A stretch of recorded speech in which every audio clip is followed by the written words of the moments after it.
Je suis le bon berger qui donne sa vie pour ses brebis.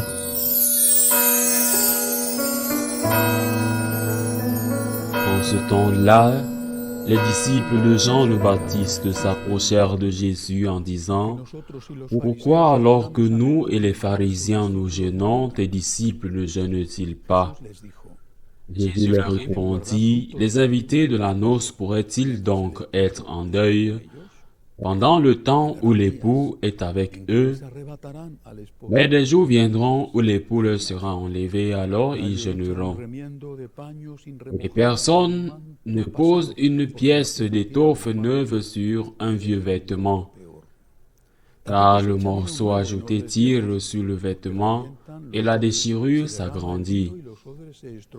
On ne met pas du vin nouveau dans de vieilles outres, autrement les outres éclatent, le vin se répand et les outres sont perdues.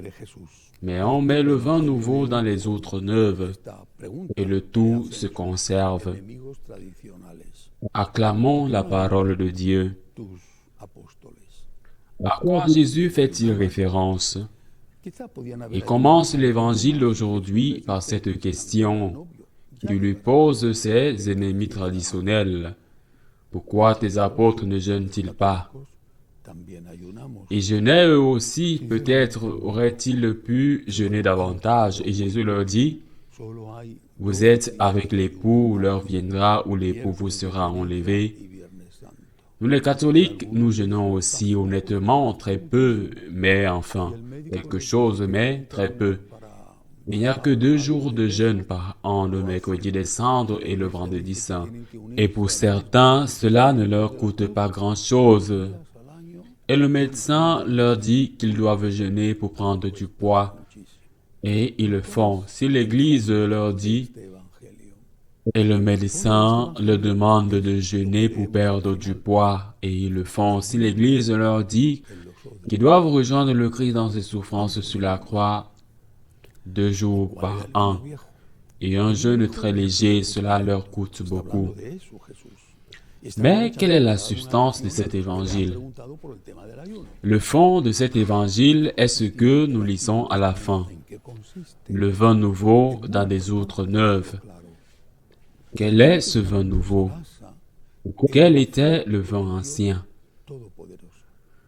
Le vieux vin, c'était l'Ancien Testament. Jésus en parle et il en profite pour donner une leçon à ceux qui l'ont interrogé sur le sujet du jeûne. En quoi consistait l'Ancien Testament? En quoi consiste-t-il? Il est très important d'être clair. L'Ancien Testament est basé sur la foi dans le Dieu Tout-Puissant, le Dieu unique, le Dieu créateur, Dieu juge, Dieu miséricordieux aussi. Mais surtout Dieu Tout-Puissant, celui qui a le pouvoir, celui qui a la capacité de créer et de détruire, de sauver et de condamner.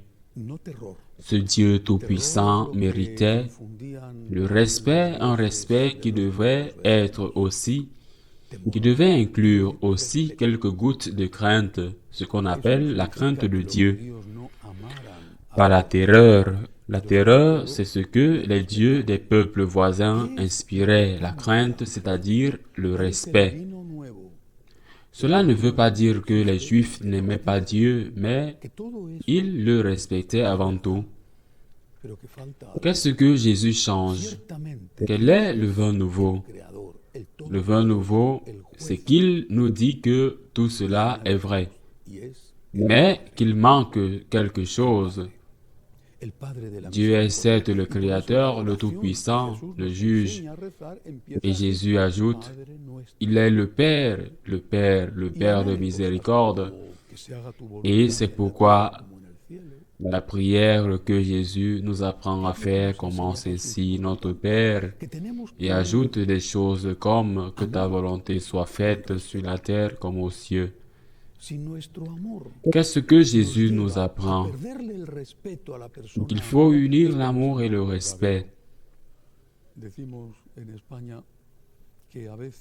Si notre amour nous fait perdre le respect de la personne que nous aimons, Ce n'est pas le véritable amour. Je crois que beaucoup ont oublié que ce Père est aussi le Seigneur Tout-Puissant, le Créateur et le juge sans cesser d'être Père. Le Seigneur, sans cesser d'être Père, et Jésus-Christ, le Fils unique de Dieu vivant, Seigneur, lui aussi, Dieu de Dieu, qui partage avec le Père et l'Esprit la seule nature divine.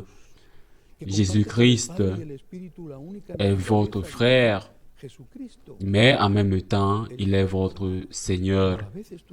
Et vous devez avoir une relation avec Dieu où le respect et l'amour sont unis. Le Dieu lointain peut être respecté, le Dieu proche peut être aimé. Mais ce serait une erreur d'aimer sans respecter. Y a-t-il du respect dans le temple? Par exemple, lorsque les gens parlent sur leur téléphone portable pendant la messe, lorsqu'ils parlent devant le tabernacle ou lorsqu'ils ont les jambes croisées, comme s'ils étaient dans un bar, c'est le Seigneur. Peut-être que cette confiance ces dernières années nous a fait perdre la confiance, la dimension du respect dû à Dieu. Nous devons combiner le respect avec l'affection. Dieu veut notre affection.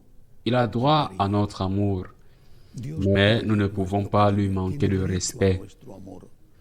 Il est le Seigneur, il est le Tout-Puissant et il est mon Père. Je le respecte parce qu'il est mon Dieu et mon Créateur, et je l'aime parce qu'il est mon Sauveur. Ainsi soit-il.